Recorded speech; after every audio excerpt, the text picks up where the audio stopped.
restaurants is celebrating over 40 years of achievements by Jiggs Kalra at their restaurant Masala library, and I'm going to be interviewing Jiggs Kalra himself along with his son Zorawar. So take a look.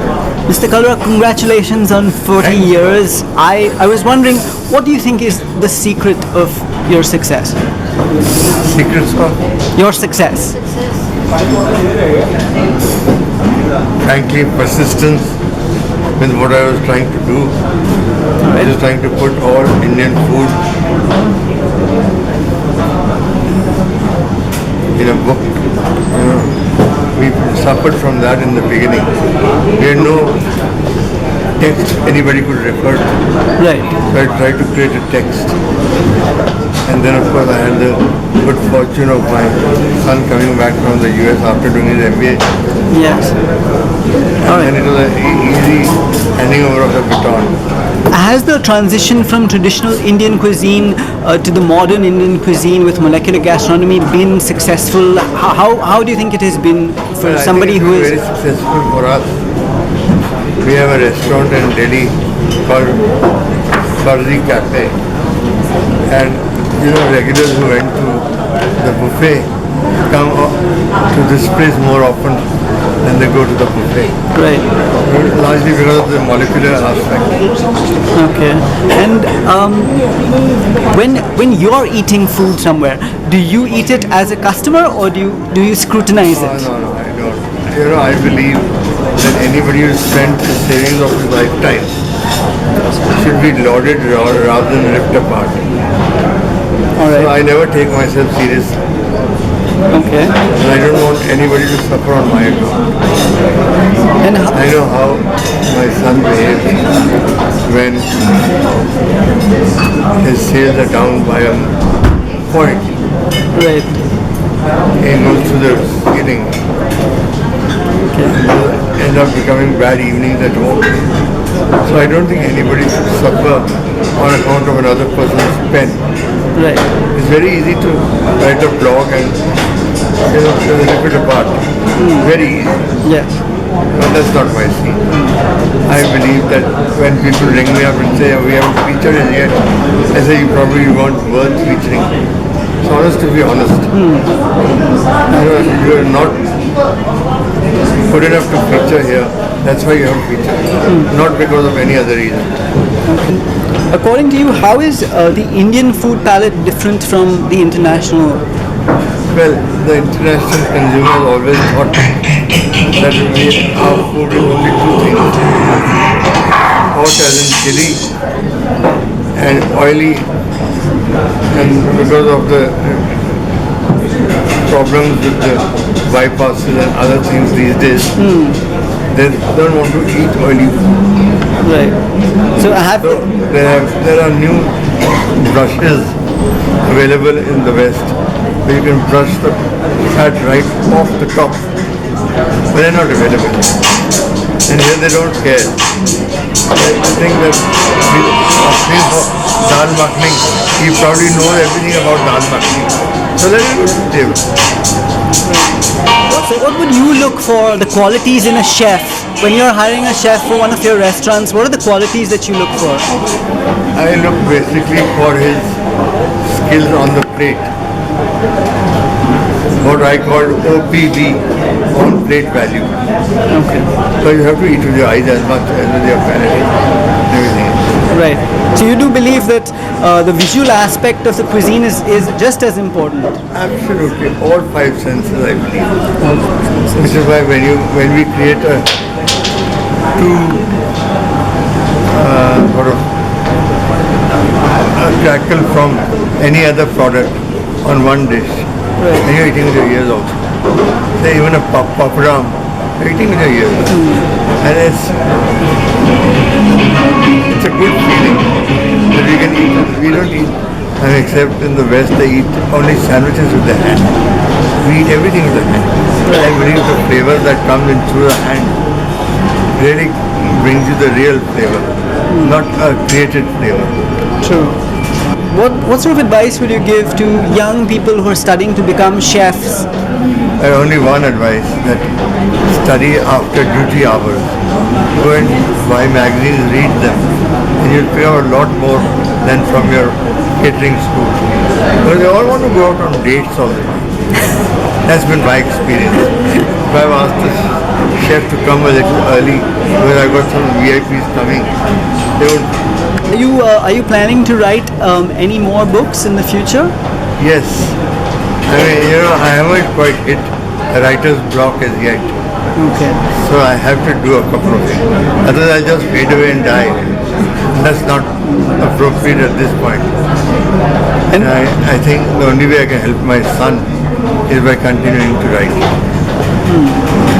So how does he do things differently from how you have done? Well,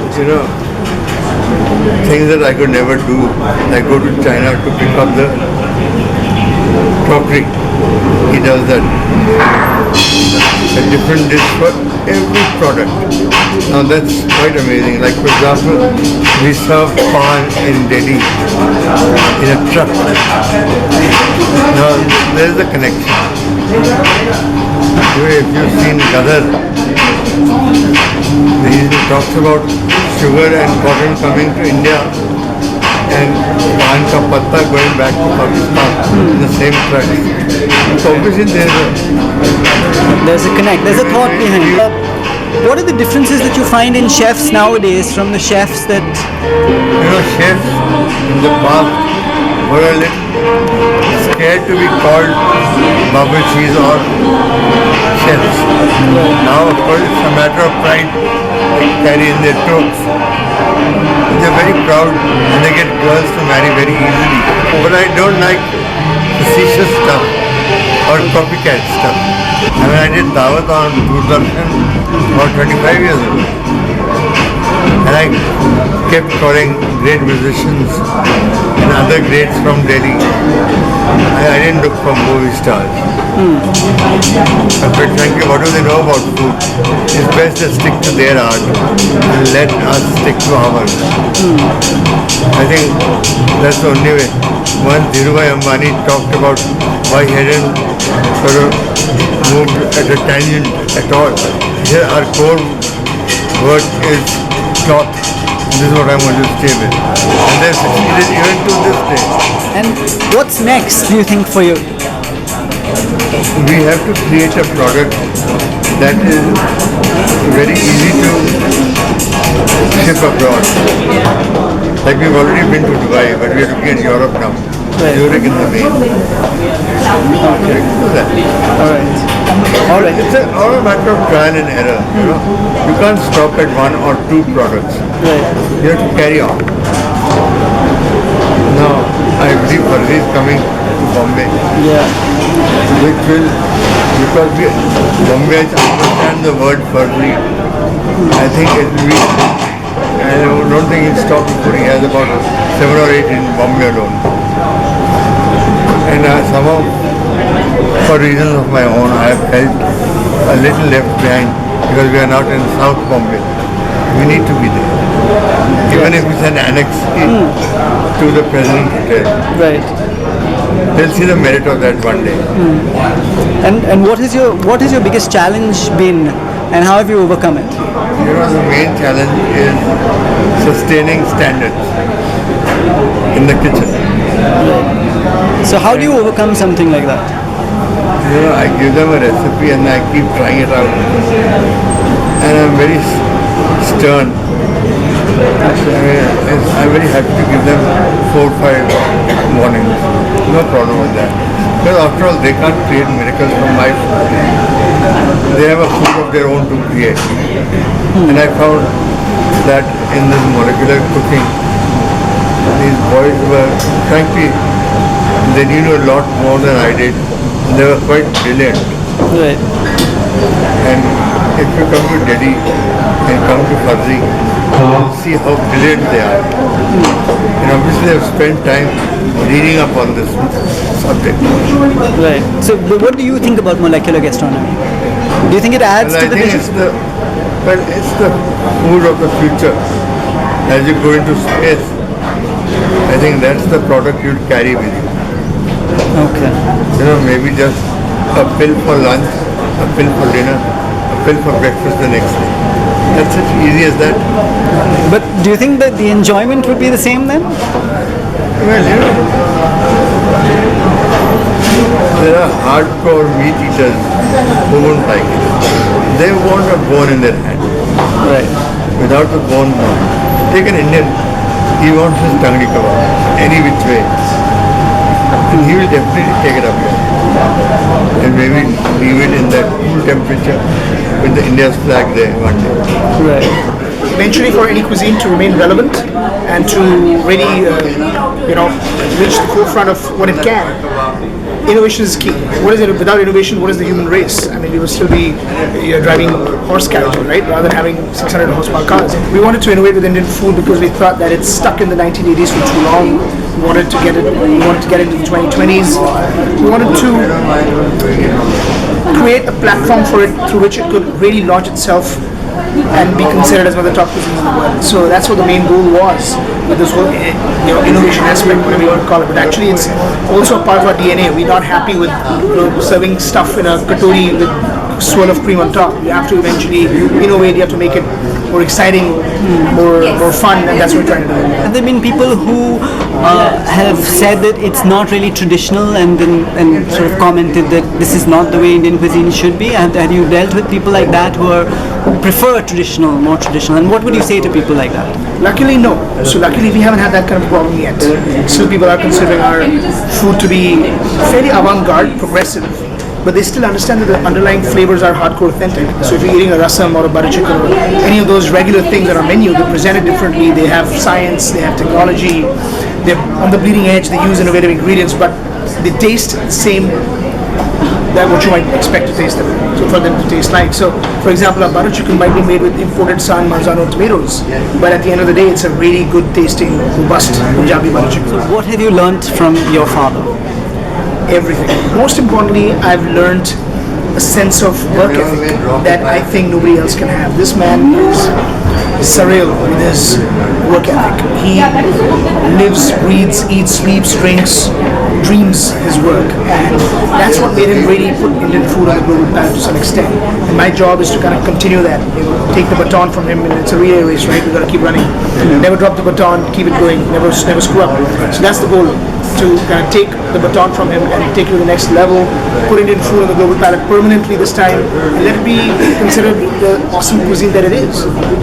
So what's the future? What's next?